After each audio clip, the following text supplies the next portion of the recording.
Senhor Deus Pai, Criador dos céus e da terra, a Ti nesse momento me chego mais uma vez para pedir licença para falar da Tua palavra.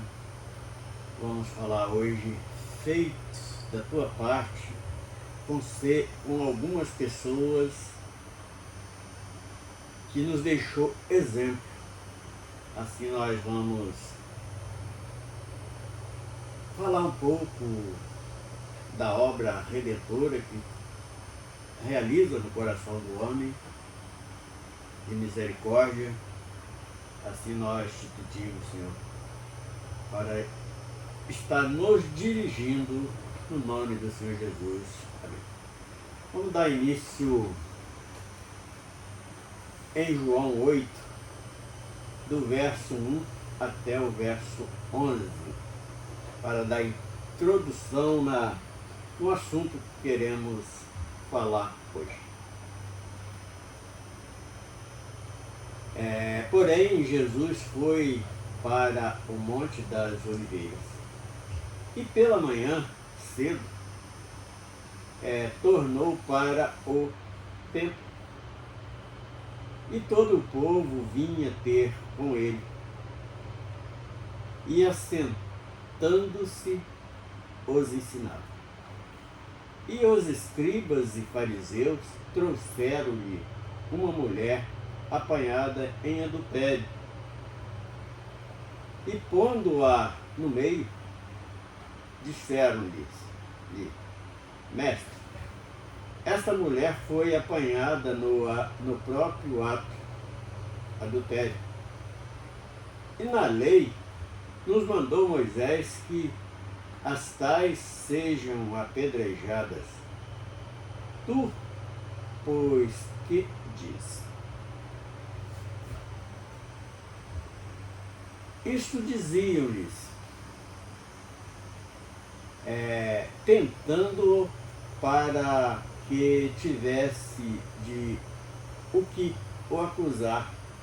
Mas Jesus, inclinando-se, escrevia com o dedo na terra. E com isto insistiam, perguntando-lhe. Endireitou-se e disse-lhe: Aquele que dentre vós está sem pecado, seja o primeiro que atire pedras contra ela. E tornando a inclinar-se, escrevia na terra. Quando ouviram isto, saíram um a um, começando pelos mais velhos, até o último. Ficou só Jesus e a mulher que estava no meio. E endireitando-se Jesus, e não vendo ninguém mais do que a mulher, disse-lhe: Mulher, onde estão aqueles teus acusadores? Ninguém te condenou? E ela disse: Ninguém, Senhor. E disse-lhe Jesus: Nem eu também te condeno. Vai-te em paz, não peques mais. Então, mediante esta palavra, nós vamos falar de alguma coisa que parece nem ter muito sentido. Nós vamos mostrar aqui alguns personagens no decorrer da história que passaram por situações bem diversas. Nós vamos colocar aqui, por exemplo, José do Egito, filho de Jacó, um dos mais novos filhos de Jacó. São situações diversas, como nós falamos. Então, José, Gideão, apóstolo Pedro e apóstolo Paulo. Nós escolhemos estes 5 personagens para falar neste assunto. Tem, no caso, a mulher adúltera, que acabamos de ler nesta narrativa de João 8. do Evangelho de João, capítulo 8. E o que é que nós queremos mostrar? O homem, muitas das vezes, dentro dos seus contextos humanos, olha para um lado e para outro, não vê saída. Mas não sabe que Deus está olhando por tudo e sabendo a intenção do coração de cada um. E cada um desses que nós vamos falar hoje, eles tiveram uma experiências, várias e várias experiências, inclusive experiência que marcou a sua trajetória de vida. Vamos começando por José, que é conhecido biblicamente como José do Egito, porque ele foi vendido como escravo para o Egito. E ali no Egito foi praticamente toda a sua trajetória de vida enquanto viveu aqui na terra, ali no Egito. E quem quiser encontrar a história de José, nós sabemos que ele foi vendido pelo primeiro, seus próprios irmãos tentaram matá-lo e depois venderam para o Egito, falando para o pai que ele tinha sido devorado por uma besta fera. Narrativa desses irmãos de José que fizeram muito mal ao seu pai, que ele era um dos filhos amados, aquele que ele tinha um certo cuidado com aquele filho. E quando acontece isso, entristeceu muito a vida de Jacó. E quem quiser conhecer a verdadeira história de Jacó, começa no capítulo 42 de Gênesis. Aliás, começa no capítulo 37 de Gênesis e vai até pulando aqui um capítulo, vai até o capítulo 50 de Gênesis. Então, 37, 39, 41, 42, 43, 44 e o capítulo 50. Está toda a narrativa da história de José. Nós sabemos que foi um belo testemunho que ele deixou como exemplo para nós. É aquele que mesmo na sua adolescência foi ainda jovem, foi acusado por uma mulher também que não tinha bons princípios, que era a mulher do seu senhor, que era a mulher do homem a qual tinha comprado José como escravo. E ali ela acusou ele de uma coisa que ele não fez. Ele passou alguns anos na cadeia.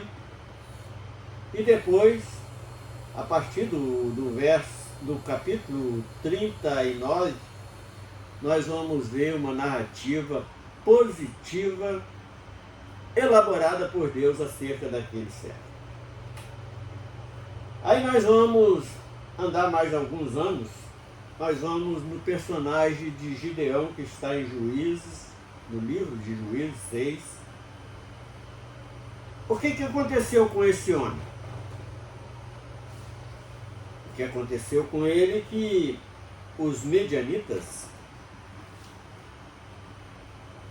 eles furtavam toda a plantação dos filhos de Israel, ali do povo judeu, e oprimia o povo muito ali. Plantava quando era noite, eles iriam ali naquelas plantações, colhia, destruía tudo para subjugar o povo de Israel. E um dia, Gideão, ele ficou assim,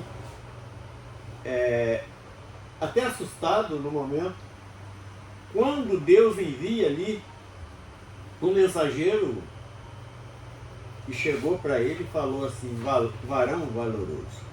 E ele, nesse momento, ele se diminuiu, porque ele disse: olha, como pode me chamar assim se eu sou o menor da casa do meu pai? Eu sou um pouco rejeitado, Mas o que Gideão estava fazendo que chamou a atenção de Deus? A ponto dele enviar anjo ali para convocar Gideão para realizar uma obra para libertar o povo de Israel. Ele chegou, disse, varão valoroso, e ele falou assim, olha, eu sou o menor, então como eu posso ser tão valoroso? O que Gideão fazia?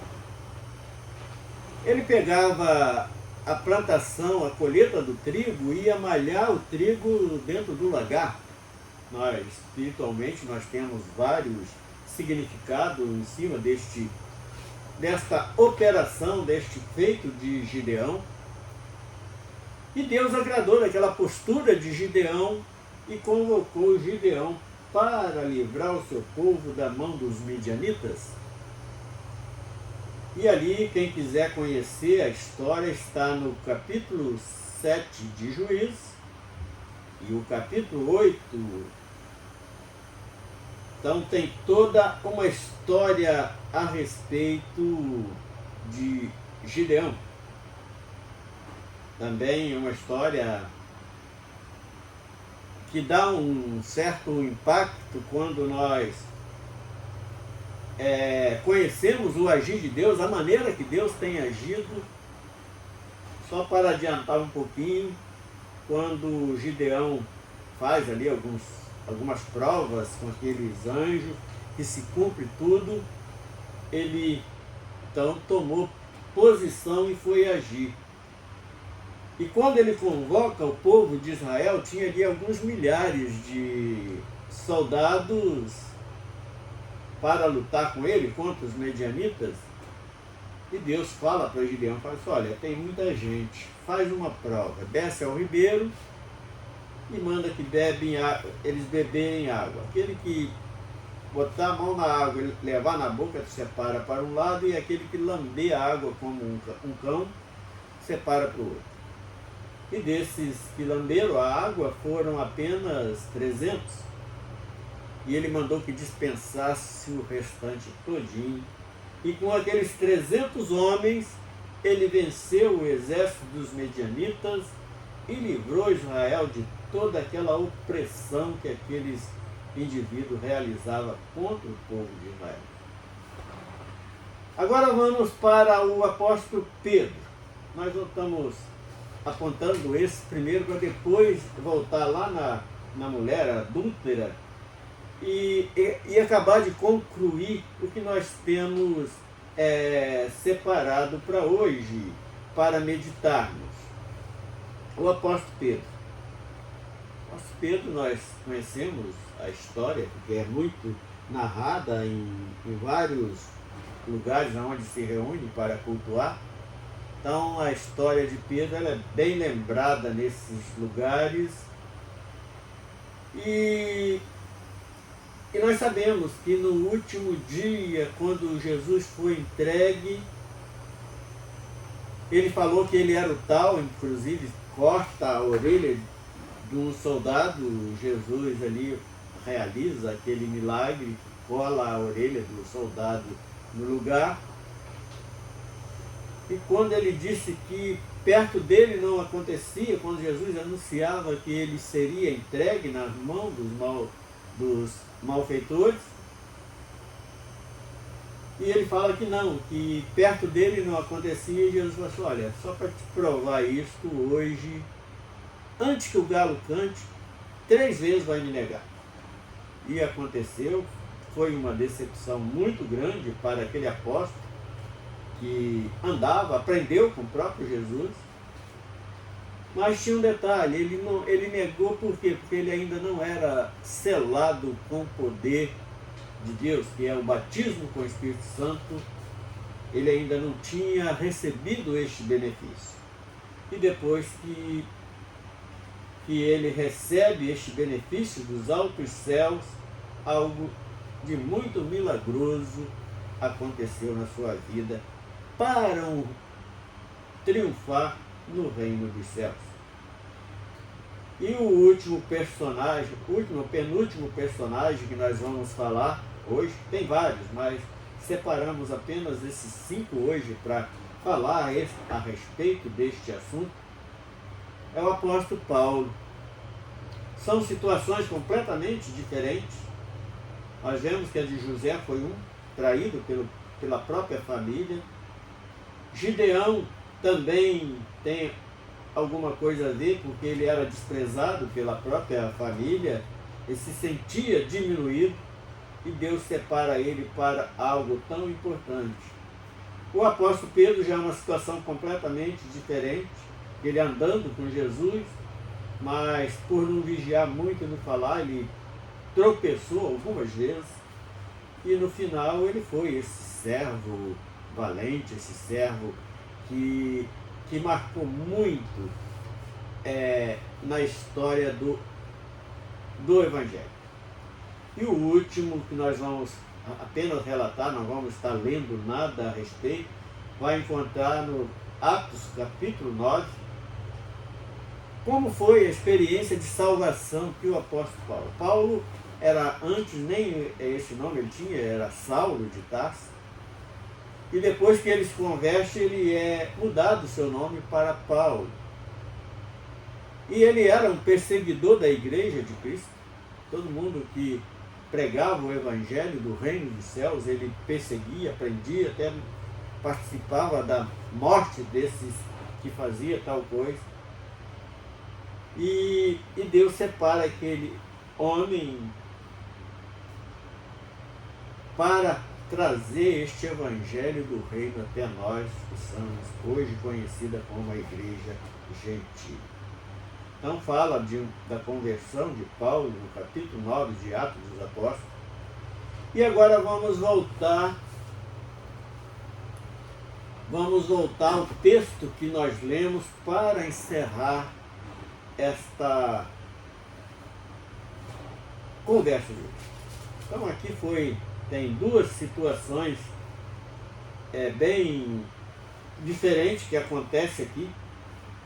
Primeiro nós vemos aqui a postura daqueles escribas e fariseus querendo pegar o próprio Filho de Deus numa controvérsia, e eles pegam essa mulher em adultério, muitas das vezes aqueles próprios que tinham ali pegado aquela mulher com a intenção de querer atrapalhar a obra que Jesus veio realizar na terra.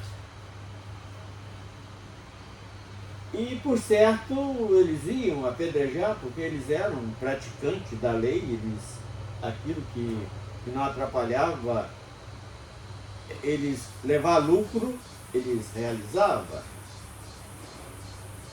Vamos pelo primeiro versículo do capítulo 8, que diz assim: porém Jesus foi para o Monte das Oliveiras.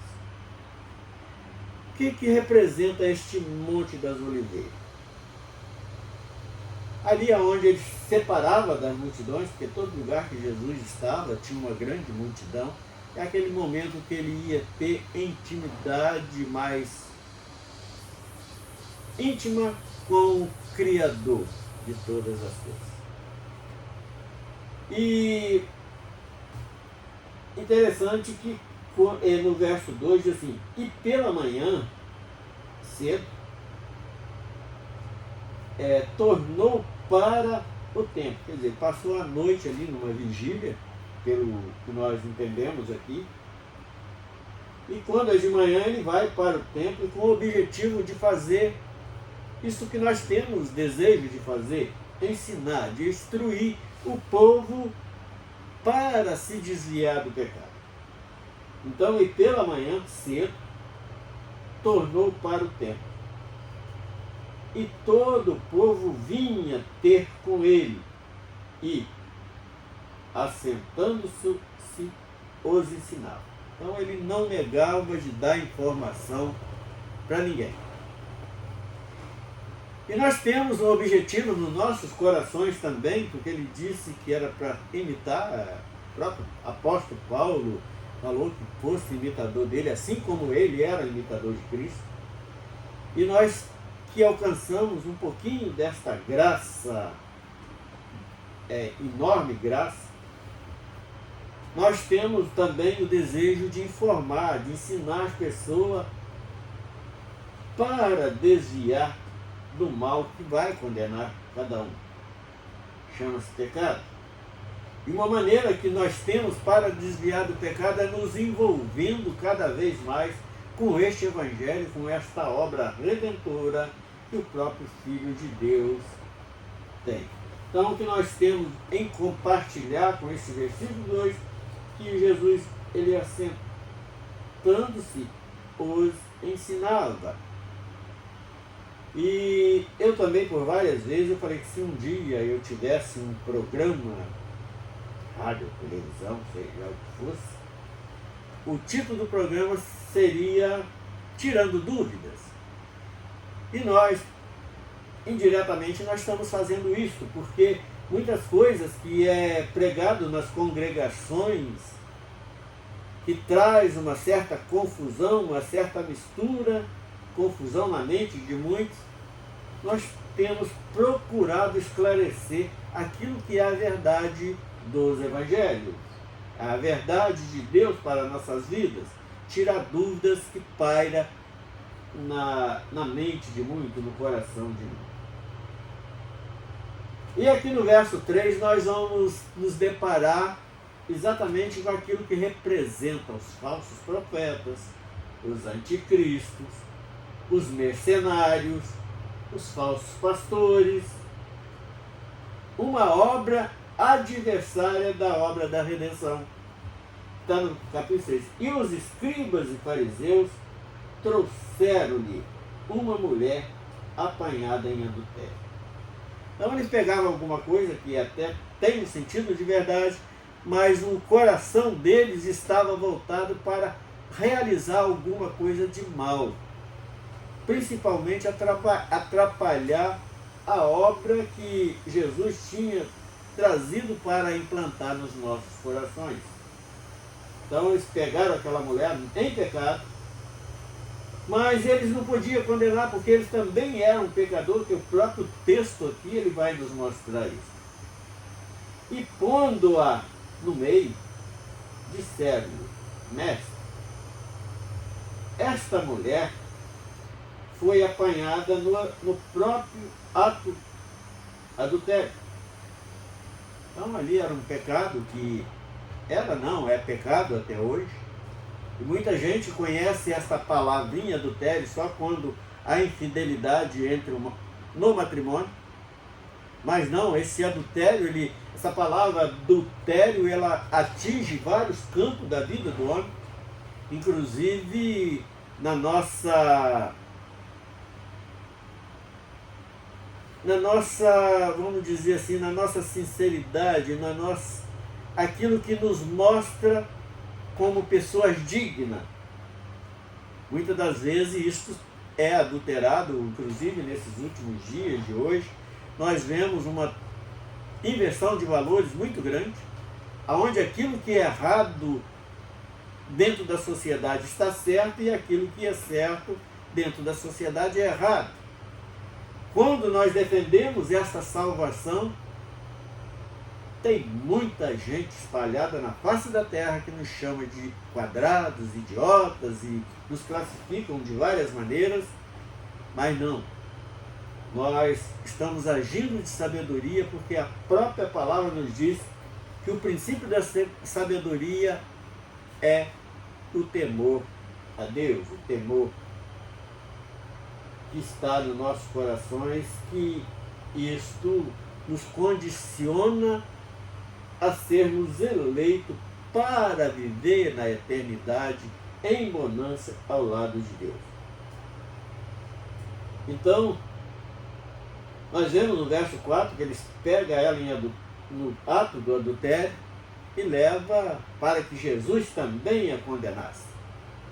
Mas como Jesus ele é o conhecedor de todas as coisas, ele conhece a intenção do coração de cada um, ele, no verso 5 diz assim, e na lei nos mandou Moisés. Pode ver que é mandamento Moisés, ele, com tudo que ele fez de magnífico dentro da obra de Deus, mas é homem.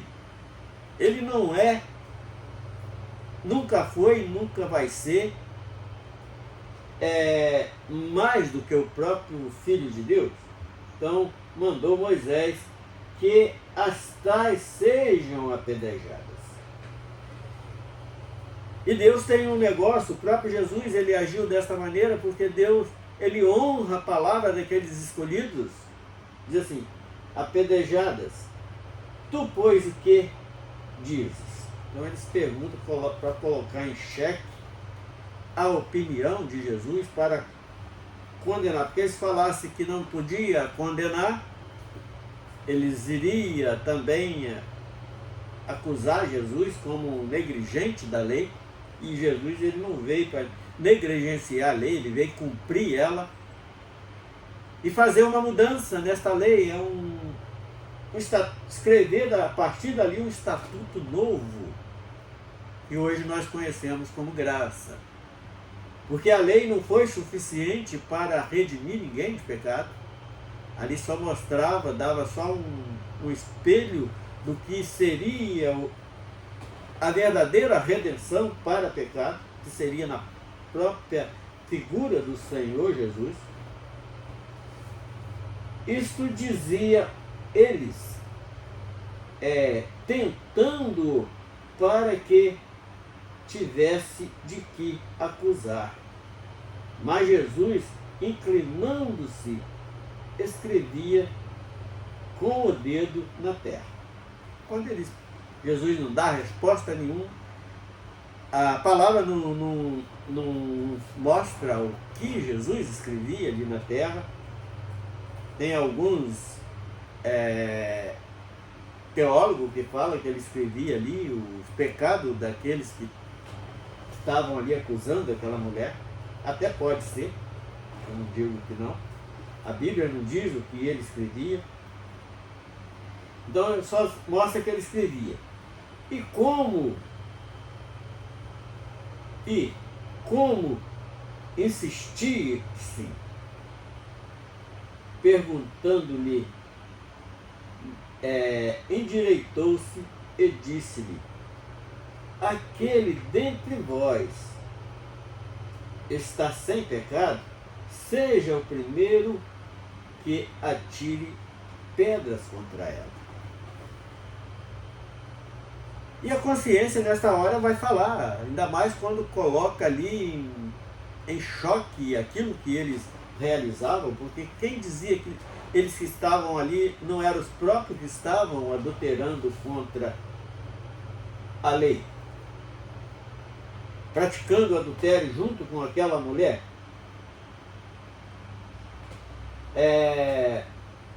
E Jesus fala assim, olha, então, vocês querem que eu apedreje? A lei, não é vocês que são ali os obedientes da lei? Que atire vocês as pedras, então, contra ela. E o que acontece? E torna a inclinar-se, escrevia na terra. Então ele continuou escrevendo e abaixou a cabeça, quis nem saber o que eles iriam fazer, porque era eles que estavam acusando aquela mulher.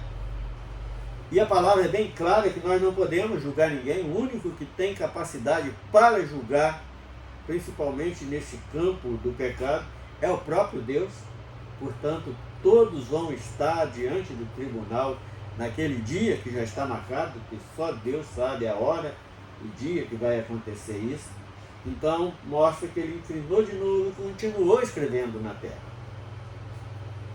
Quando ouviram isso, saíram um a um, a começar pelos mais velhos, até aos últimos.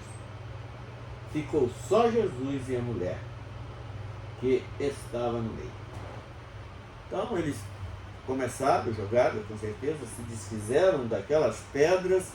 Eles viram que eles também eram merecedores de apedrejamento, porque também estava talvez no mesmo pecado daquela mulher, ou até outros mais horríveis do que o pecado daquela mulher, apesar de não ter pecado pior do que o outro. Pecado é pecado, que vai condenar. Só não vai condenar aquele que se arrepende de verdade dos pecados que cometeu. E hoje nós estamos aqui pela graça do Senhor, por sermos perdoados e nos esforçando para não pecar mais. E o último versículo, que é o 11, e ela disse-lhe, ninguém, Senhor. E disse-lhe Jesus, nem eu também te condeno. Vai-te e não peques mais. Então aqui está todo o segredo.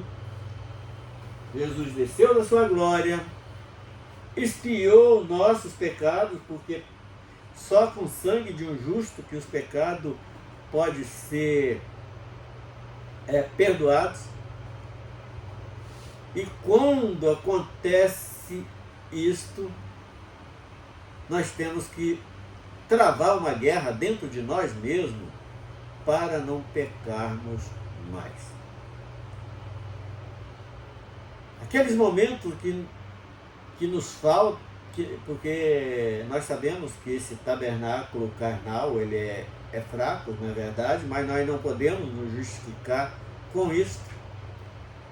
E nós vamos nos arrepender amargamente quando cometemos. Vamos fazer igual Davi, nos arrepender, nos humilhar e nos lançar nas mãos do Senhor, porque nas mãos dele há misericórdia.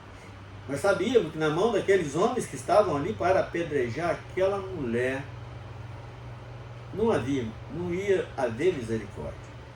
E ali estava aquele que podia socorrer, como pode socorrer as nossas vidas hoje, que estamos vindo de um dilema igual daquela mulher. Nós estávamos condenados. Aquela mulher já estava ali condenada, vamos dizer assim, no paredão de fuzilamento, e naquele último instante Jesus dá um escape para aquela mulher. Nós também estávamos condenados, mas Jesus veio, morreu, derramou sangue para nos expiar do pecado. E hoje vamos então continuar pecando? Então são atos. Então, só voltando lá no início, são situações diferentes desses personagens que nós falamos aqui, por exemplo, José, lá do Egito, ali condenado só porque era alguém que era usado em dons espirituais, e quando ele tem o sonho que os próprios irmãos entenderam que ele iria governar sobre os seus irmãos, e também uma inveja pelo tratamento do pai com aquele jovem, o José. Eles intentaram matar o próprio irmão e depois venderam ele como escravo lá para o Egito, que é o lugar.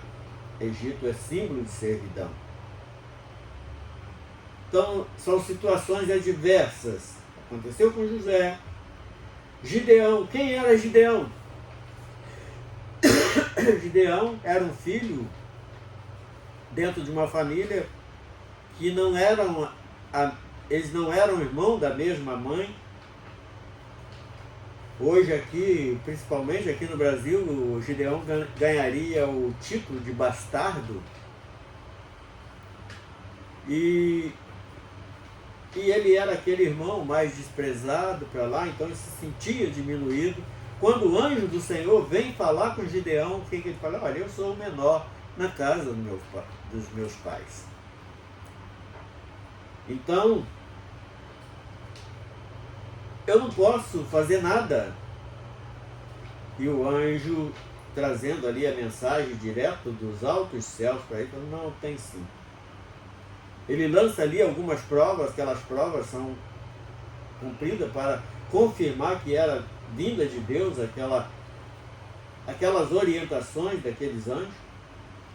Agora muda um pouquinho a vida de Pedro. Pedro é aquele que já tinha tido todos os ensinamentos do Mestre, escolhido pelo próprio Filho de Deus, mas ainda não tinha se convertido de verdade para apacentar a igreja de Deus. Ele foi uma decepção muito grande quando se cumpre aquela profecia que o próprio Filho de Deus tinha dito para ele, que ele iria negar 3 vezes numa única noite, e aconteceu. E depois ele teve a oportunidade de permanecer na posição e do alto ser revestido de poder. E tornou o servo capacitado para realizar a vontade de Deus aqui na terra. Apóstolo Paulo era um perseguidor da igreja porque ele era um fariseu, achava que eles é que estava certo, o próprio Filho de Deus estava errado em anunciar que ele era o Filho de Deus, que veio redimir o homem do pecado. E quando o próprio Jesus se manifesta para ele no caminho de Damasco, em forma de uma luz, e fala com ele, ele ali então pôde ver quanto ele estava errado. E qual é o objetivo desses personagens para nossas vidas hoje? É mostrar que Deus agrada daquele que tem uma posição, uma postura, não nega o seu nome.